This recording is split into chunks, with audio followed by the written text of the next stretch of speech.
Hey YouTube, thank you for tuning into my new channel. The first thing I'm going to be doing on this channel is a series on a brief history of French polyphagia. The first video in this series is going to detail one case, the second will detail another, and there will be 4 in total. So today I'm going to be talking about Tarrare. Now I wanted to go ahead and give a couple of disclaimers and tell you really what all of this is about. Before anything else, I wanted to warn you that this is going to be a rather disturbing video. If you're bothered by eating disorders, gross bodily functions, cannibalism, animal cruelty, medical mysteries, or sad endings, this is definitely not the video for you. You're going to hear about a lot of disturbing things as this man led a very unusual life.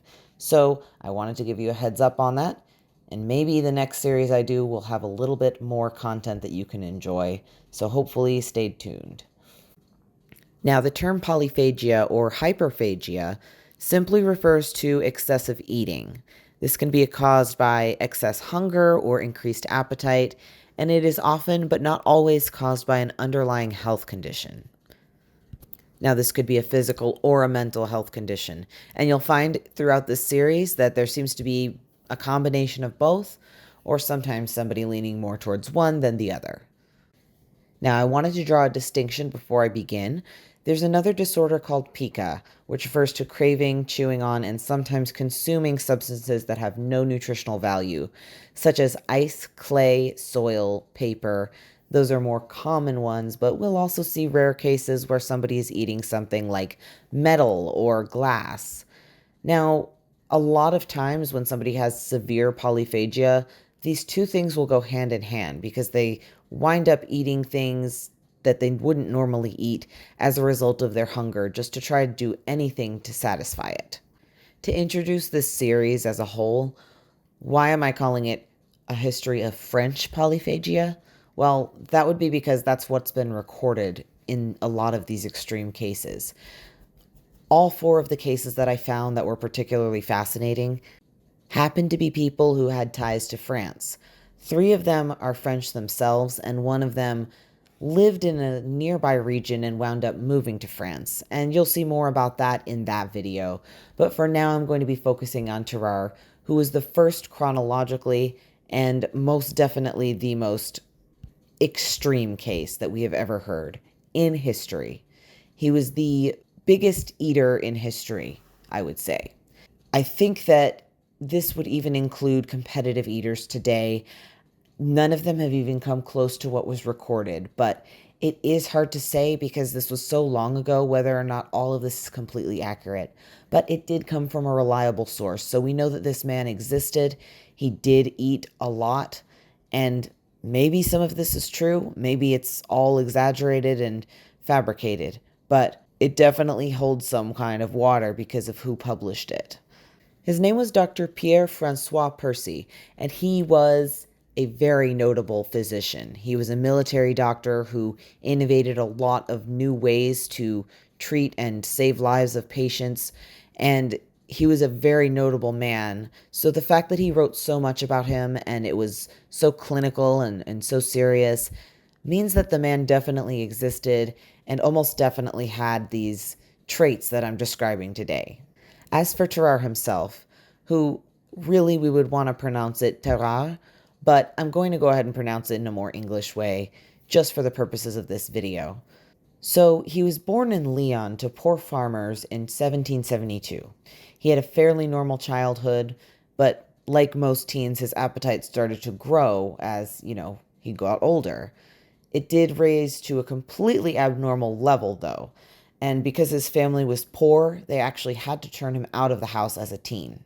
When he started roaming the streets of his local region of Lyon, he befriended a band of prostitutes, thieves, and beggars. This got him into a job street performing. So he would eat things, whatever anybody would give to him, including corks, apples, live animals, all sorts of strange things. He would eat it all. And they would give him generous tips, and of course he got to eat, which was really what he wanted. It seemed to be all that he cared about. His first job was the opening act for a snake oil salesman, some kind of quack who was selling fake cure-alls and things like that. His job was to draw a crowd before he started talking about his products and selling them. And he would certainly do that by eating anything that anybody would give to him at all. It was said during this time that he could fit 12 eggs or apples into his mouth, which gets us into his appearance. He looked mostly like a normal guy at a first glance. He was 5'3", which was about average height at the time, 100 pounds, which is actually pretty skinny. He could eat so much, he could actually eat his whole weight in meat in one day. It was said that he could eat a quarter of a cow per day. Some other things about him were that he had very thin and soft brown hair. He sweat a lot. Both of these things kind of indicate that he may have had hyperthyroidism, but it could point to a number of other conditions as well, and it's really hard to say. We'll get more into what we think he had later. But as for his appearance, he had an abnormally large mouth and jowls, stained teeth. He could actually fit a 12-inch circumference object into his mouth without touching his mouth, and he had a 4-inch mouth gape, which is the same as the current largest in the world. The world record is currently held by Isaac Johnson as of 2021, and he had the exact same size mouth as was recorded, 4 inches.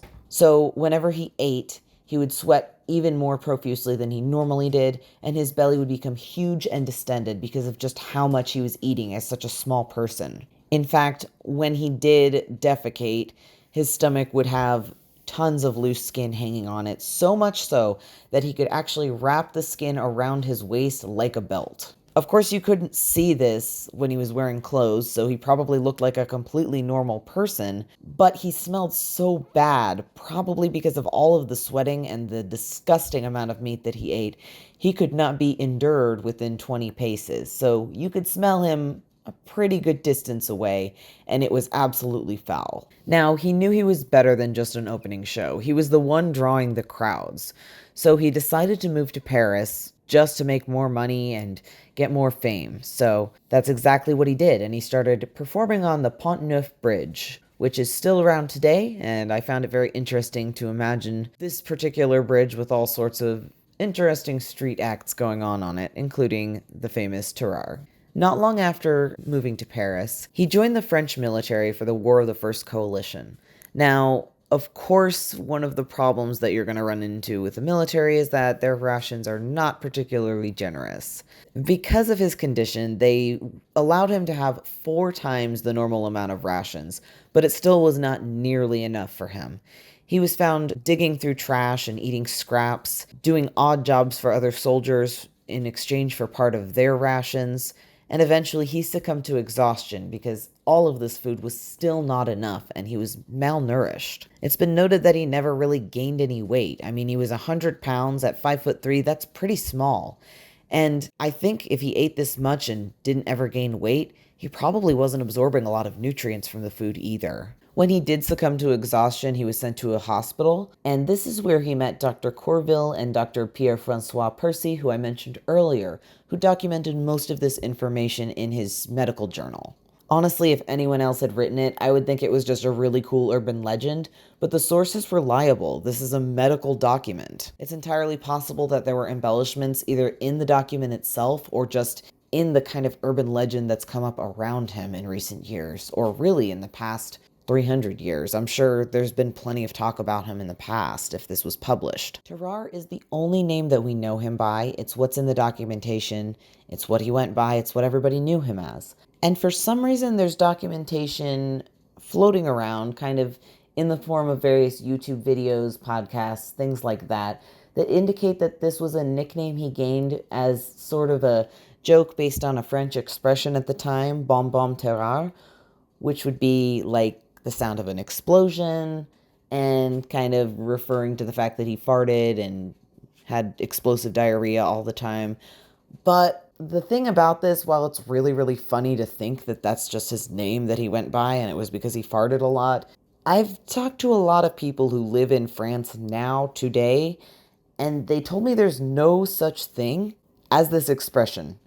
They've never heard of it before in their lives. However, when I mention Tarrare, they do mention that there's a town in the same region that he was born in that was actually named Tarrare, and that is true. You can see it on a map. So my thought personally, and this is not really anybody else's opinion that I've seen, is that he named himself, or gained the nickname somehow, of the town that he was from, which was Tarrare.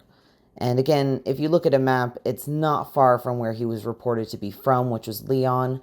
So I do suspect that this may have been where he originated from, and possibly even where he got his name.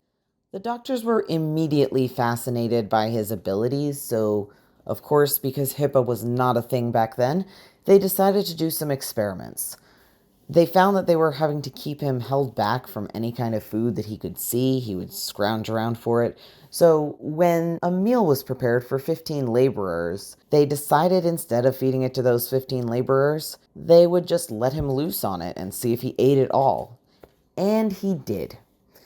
The meal consisted of 2 meat pies, plates of salt and grease, and 4 gallons of milk. Probably more than just this, but I just want to put this into perspective for a moment. Under 2 liters of water is a lethal dose. And competitive eating is already known to have massive risks like this. So how on earth did he drink and eat this much and never have any ill effects aside from the one intestinal blockage that he experienced at some point during his street performing career? Which, by the way, laxatives solved that problem. The other experiments were a little bit less humane. They left him in a room with a live cat, and, well, he ate it, he killed it, and deboned it, and supposedly he vomited up the fur later, which I don't know that humans are supposed to be able to do, which is a very curious situation. I think this was one of the more fascinating facets of this experiment, is that he actually was able to discard the parts that he consumed that he didn't need. This is seen in other predators, but not really in humans, so that's why it's so very curious that he only vomited the fur. They did give him other live animals, and he ate them all. I'm just going to list a few: puppies, rats, snakes, and his favorite were actually snakes. So that was his favorite food overall, if you were wondering. Maybe we should try snake, because if he likes it, well, he's tried everything, so... He also consumed a live eel, and he ate that in one piece. He just bit the head to kill the thing and swallowed it whole, which is disturbing, horrifying, and impressive all at once, just like most of the other stuff that he did. Anyway, the general was not quite happy with the fact that they were taking his soldier and doing all kinds of crazy experiments with him that also probably wasted food. So, General Alexandre de Beauharnais, a literal royal asshole who was later guillotined, wanted him to get back to work. They wanted him to be a courier, going behind enemy lines under cover, basically a spy, carrying messages to their French soldiers on the other side in Prussia. Now, in a sense, this was a decent idea, because they did an experiment before sending him off where they had him swallow a box with a note in it. When he defecated the box, the note was still intact and legible. As a result, they asked him to go over to enemy lines, carrying the box in his stomach, and poop it out to give the message to their folks on the other side. He agreed, and he was given 20 to 30 pounds of raw bull organs, which he ate in one sitting. Now, this experiment may have actually taken place at a symposium of sorts where Napoleon may or may not have been present, but I have no resources to back this up other than I've heard other people say it, and it's too funny not to include, though don't necessarily assume that it's true. I just can't imagine Napoleon bearing witness to this monstrosity. A side note, Napoleon was known for being short, but he was actually 5'6". He was 3 inches taller than Tarrare, so I suppose Tarrare was really the short king that we all dream of. You're probably going to have nightmares about him more so than dreams, but that's alright. So he was off to Prussia with secrets held tight in his tummy, and they forgot one little thing. He didn't speak German, not a word of it. So, of course, some weird guy walking around speaking French and eating everything in sight probably drew attention pretty quickly, because he was captured almost immediately when he got to his destination. It's worth noting that Dr. Percy described him as devoid of all ideas and apathetic, though this description is often falsely attributed to his entire demeanor at all times. It was more of a description of when he was very, very hungry. Though during this particular spy mission, he was imprisoned and likely deprived of food, which would drive any normal person insane, let alone somebody who needs to eat so much and so often. So he was caught, tortured for information, and while he did hold on to the secret for as long as he could, he eventually confessed what was going on, and they chained him to a toilet, waited for him to poop, and eventually the box came out. Now, there are some sources that are not reliable that say that he ate the box after it came out, so, dug through his own shit in order to try to protect these secrets of the government, and ate it again. But one way or another, the box did come out, and they found the note, which did not have any important information in it whatsoever. It basically said something along the lines of, "Did you get this? Did this work?" And that's about it. So he wasn't even trusted with a real military secret. Kind of a sad story. Probably very humiliating on top of the fact that he got a severe beating from his captors once again, and they threatened to execute him and hang him, but I suppose they probably felt a bit sorry for the guy and just wound up letting him go. So he returned home, a very broken man, and he just wanted to feel better. He wanted a cure. He wanted to be normal and not be hungry all the time anymore. So he went to Dr. Percy, who I suppose it sounds like he trusted just based on how many times he went back to the man. And this time, instead of messing around with him, they actually did try their best. And I would say at least the first cure is still something that you might use for a polyphagia case today. They used laudanum, which is no longer really available, but it was an opiate, and those are known to be an appetite suppressant even today. It didn't work, so it was on to more experimental things like wine vinegar, tobacco pills, excessive soft-boiled eggs, like they would just try to fill him up with soft-boiled eggs. It didn't happen. He just ate a lot of eggs and they ran out of eggs. And of course, in case this was some kind of behavioral thing, they tried putting him on a controlled diet, which I'd imagine took a lot of restraint because no matter what, if they turned their back, he would sneak off and eat trash and scraps from the cafeteria and God knows what else. Oh, actually, wait. I do know what else. This started to progress to the point where he would be drinking blood from patients undergoing bloodletting, and he was caught, I believe, twice in the morgue attempting to eat bodies. As far as Dr. Percy was concerned, it all came with the territory, and he continued to make excuses and say that he does not belong in an institution, he's not mentally ill, we can help him here. And then a 14-year-old infant went missing. Now, there's no proof that Tarrare actually ate a baby, but I think at this point, everybody at the hospital was fed up, and there was too much reasonable doubt about whether or not he had done this, and they just chased him out, and Dr. Percy couldn't really stop them at this point. If he ate a real living baby, I think things have gone too far. I don't blame him for letting the guy go. Unfortunately, we lost contact with Tarrare for 4 years now. He was probably out on the streets eating trash and fighting with stray dogs. I believe there were some reports of this sort of thing going on at this time, but we don't have a lot of history from the last 4 years of his life.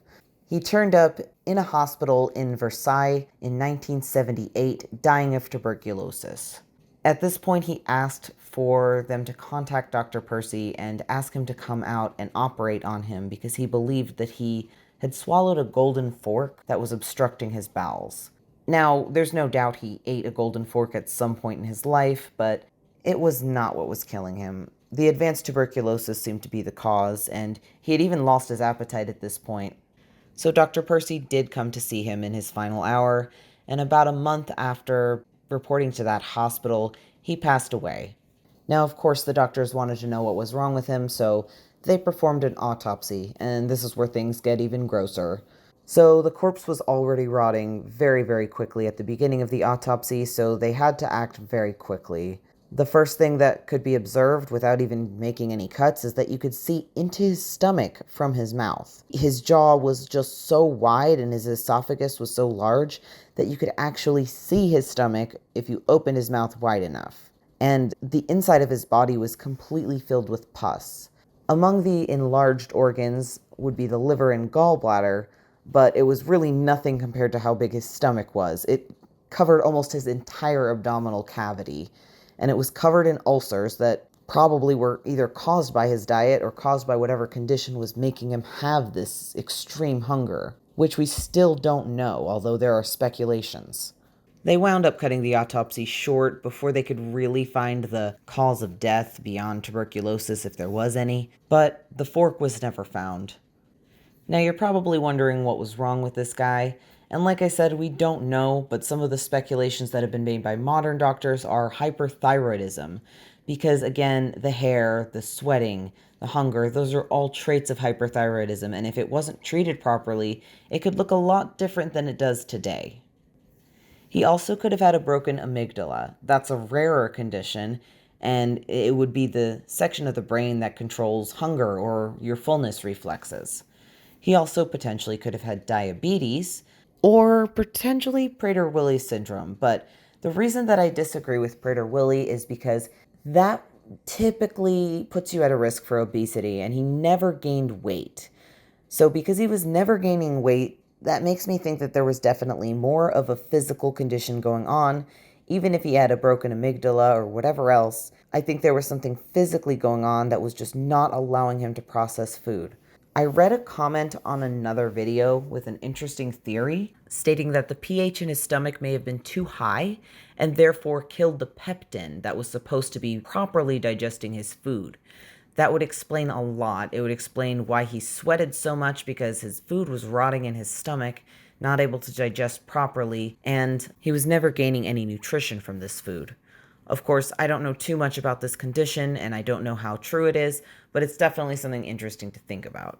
I think my favorite thing about Tarrare is that he's inspired so many amazing works. There's a lot of great art that depicts what they thought he might have looked like, and there's an incredible amount of performance arts around this as well. I'm going to leave 4 links in the description to my favorite works about him. They include an opera, a puppet play, a novel written for a dissertation, and an incredible short story that I found more recently. So he's really inspired quite a wide variety of work, and I think it's incredibly fascinating that we've just, as a human culture, just taken to this man who was so profoundly troubled and had such a strange condition that he was one of the most unique people in the history of the world. Another note, if he really did eat 100 pounds of food per day, it's unfathomably, absolutely breaks any other record you've ever seen. Competitive eaters, I believe, can eat up to 20 pounds per day, something along those lines. And then the average person eats about 4 to 5 pounds per day. So the scale we're looking at is about 20 times what the average person could eat per day is what he was capable of. And any way you slice it, that is something remarkable. We can only hope that if there is an afterlife, he is finally feeling full for once, now that he's at rest. Like I said, this is part of a series. I'm actually going to be talking about another man whose life very much paralleled Tarrare's next week. He was born in 1778, and his name was Charles Domery. He was also a soldier, but on the Prussian side of the same war. He definitely still fits into the French Polyphagia history, though, and you will find out why next week. Thanks again for tuning in, and I hope you enjoyed this video. I know there's a lot of videos about Tarrare. Hopefully this one did bring a little bit of something new to the table. But either way, it will be part of a series that I think is wonderful for anybody who's interested in this topic. So I'm hoping you all enjoy it.